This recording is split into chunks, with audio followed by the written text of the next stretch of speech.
Este tempo de pandemia em que vivemos leva-nos a questionar o futuro das cidades. Os urbanistas já começaram a pensar no período pós-Covid e em como conceber espaços urbanos que permitam aos cidadãos reinventarem o seu cotidiano, tendo em conta a exposição ao vírus. Neste apontamento da Agenda Urbana, vamos analisar este tema e perspectivar aquilo que pode tornar as cidades mais agradáveis e, ao mesmo tempo, mais seguras do ponto de vista da saúde pública. Numa altura em que o mundo continua a combater a propagação galopante do coronavírus, confinando milhares de pessoas e subvertendo a forma como nos deslocamos nas cidades, como as pensamos e como nelas trabalhamos, fica a dúvida sobre quais as transformações que vão perdurar até ao fim da pandemia e como será então a nossa vida. Para os urbanistas, este não é o momento de pensar no que vai acontecer, mas antes talvez no que gostaríamos que acontecesse. Uma das primeiras questões com que os urbanistas terão de se confrontar prende-se com a aparente contradição entre a densificação, ou seja, a tendência para a concentração, considerada indispensável para se reduzir a pegada ecológica das cidades, e a desagregação espacial, isto é, o afastamento entre os habitantes, o que constitui uma das medidas mais preconizadas para se impedir a transmissão da doença.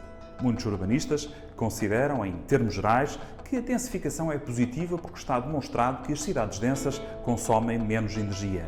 Mas, a médio ou longo prazo, poderá surgir aqui uma contradição entre as exigências em termos de saúde pública e a preservação do clima. Daí que a procura por habitações unifamiliares e a consequente expansão urbana seja talvez um corolário lógico destes tempos.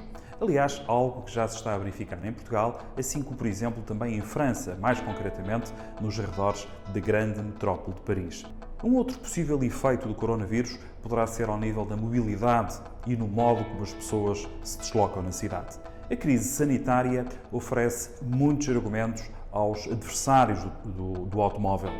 E se antes da Covid-19 muitas cidades europeias já estavam a trabalhar na redução do espaço para os automóveis, é previsível que essas mudanças em prol dos peões e dos ciclistas se intensifiquem de uma forma irreversível, contribuindo para a construção de espaços urbanos mais sustentáveis e convidativos ao usufruto coletivo. Paris, Roma, Berlim, Barcelona ou Milão são apenas algumas das cidades onde sopram estes ventos de mudança, mas também entre nós, Lisboa e Porto estão a desenvolver ambiciosos programas que privilegiam o peão em detrimento dos automobilistas. Ainda um outro possível efeito do coronavírus poderá ser uma multiplicação de infraestruturas e serviços digitais nas cidades. Por exemplo, a Coreia do Sul adotou, com bons resultados, um conjunto de inovações tecnológicas no combate ao coronavírus e a própria China socorreu-se de grandes empresas tecnológicas para rastrear a propagação do vírus. De uma forma geral, em todo o mundo, a informatização de serviços públicos e privados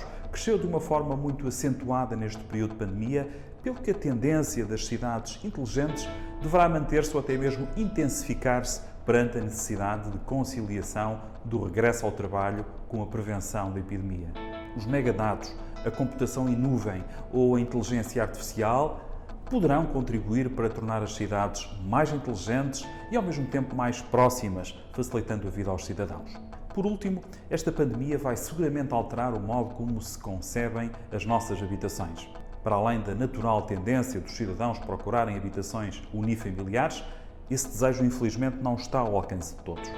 Daí que os arquitetos estão perante um grande desafio: como conceber habitações seguras e que também contribuam para o combate à pandemia, sem deixar de proporcionar uma boa qualidade de vida aos seus ocupantes. Desde logo, a varanda passou a ser um elemento indispensável em qualquer habitação multifamiliar.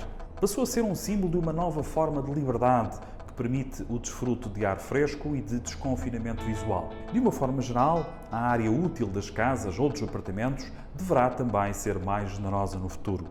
A entrada, por exemplo, deverá ser uma zona de transição entre o exterior e o interior, onde se deverão deixar as roupas sujas e permitir a lavagem das mãos. As habitações devem estar dotadas de escritório para apoiar o incremento do teletrabalho e também as casas de banho devem existir em maior número e ser mais higiênicas e funcionais. Em suma, não sabemos ainda quando é que esta pandemia vai terminar, se é que vai mesmo terminar. Mas uma coisa é certa, já sabemos que as nossas cidades já iniciaram um processo de transformação que seguramente vai alterar os padrões tradicionais até agora assumidos. E depois desta crise global, do trauma do confinamento obrigatório e das consequências económicas da epidemia, será sempre possível reconstruir um mundo novo. Pelo menos essa é a minha expectativa. Votos de uma boa semana para todos.